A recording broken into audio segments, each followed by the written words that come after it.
ভারতের বিপক্ষে ম্যাচের পর টাইগারদের মিশন এবার কিউইদের বিপক্ষে প্রথম ম্যাচে হারের পর সেমির রাস্তা কিছুটা কঠিন হয়ে গেছে বাংলাদেশের জন্য। তবে এখনও টাইগারদের সামনে সুযোগ রয়েছে শেষ চারে খেলার। বাকি দুই ম্যাচের দুইটা কিংবা একটি ম্যাচ জিতলেও সেমিফাইনালে খেলতে পারে বাংলাদেশ। চ্যাম্পিয়ন্স ট্রফির সেমিতে উঠতে টাইগারদের সামনে যে সমীকরণ রয়েছে তাই জানবো প্রতিবেদনে।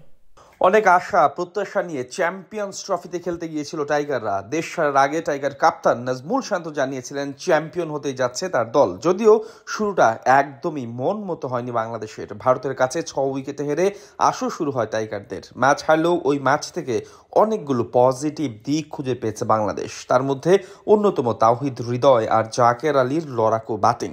35 রানে 5 উইকেট পতনের পর জাকের আলীকে নিয়ে ইতিহাস গড়া পার্টনারশিপ উপহার দেন হৃদয়।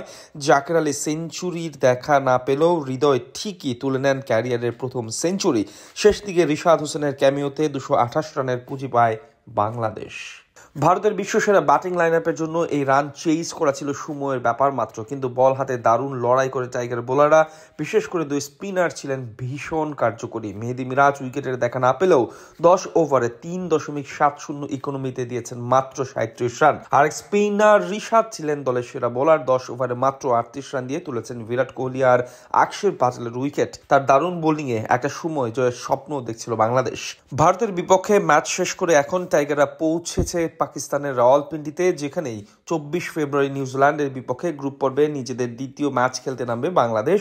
একই মাঠে 27 ফেব্রুয়ারি স্বাগতিক পাকিস্তানের বিপক্ষে গ্রুপ পর্বের শেষ ম্যাচ খেলবে শান্ত বাহিনী। ভারতের বিপক্ষে ম্যাচের পরই অনেকেই টাইগারদের নিয়ে স্বপ্ন দেখা বন্ধ করে দিয়েছে, যদিও এখনও সেমিফাইনালে যাবার সুযোগ রয়েছে বাংলাদেশের সামনে। গ্রুপ এ থেকে কেবল একটি করে ম্যাচ খেলেছে 4 দল, যেখানে জয়ের দেখা পেয়েছে ভারত আর নিউজিল্যান্ড। সমান পয়েন্ট থাকলেও নেট রান রেটে এগিয়ে থাকায় শীর্ষ অবস্থান করছে নিউজিল্যান্ড। বিপরীতে ভারতের বিপক্ষে লড়াই করে পরাজয়ের কারণে নেট রান রেটে পাকিস্তানের উপরে রয়েছে বাংলাদেশ।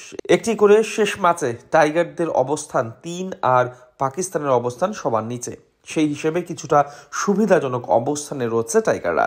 সেমিফাইনালে যাবার পথটা এখন নিজেদের হাতেই রয়েছে বাংলাদেশের। শেষ দুই ম্যাচে পাকিস্তান আর নিউজিল্যান্ডকে হারাতে পারলে সরাসরি সেমিতে পৌঁছে যাবে নাজমুল শান্তর দল। সেক্ষেত্রে অন্য কোনো ম্যাচের রেজাল্টের দিকে চেয়ে থাকতে হবে না বাংলাদেশকে। এক ম্যাচ জিতেও চ্যাম্পিয়ন্স ট্রফির সেমিফাইনালে যেতে পারে বাংলাদেশ। সেক্ষেত্রে টাইগারদের তাকিয়ে থাকতে হবে বাকি ম্যাচের ফলাফলের দিকে। টাইগাররা পরের ম্যাচে মাঠে নামবে নিউজিল্যান্ডের বিপক্ষে।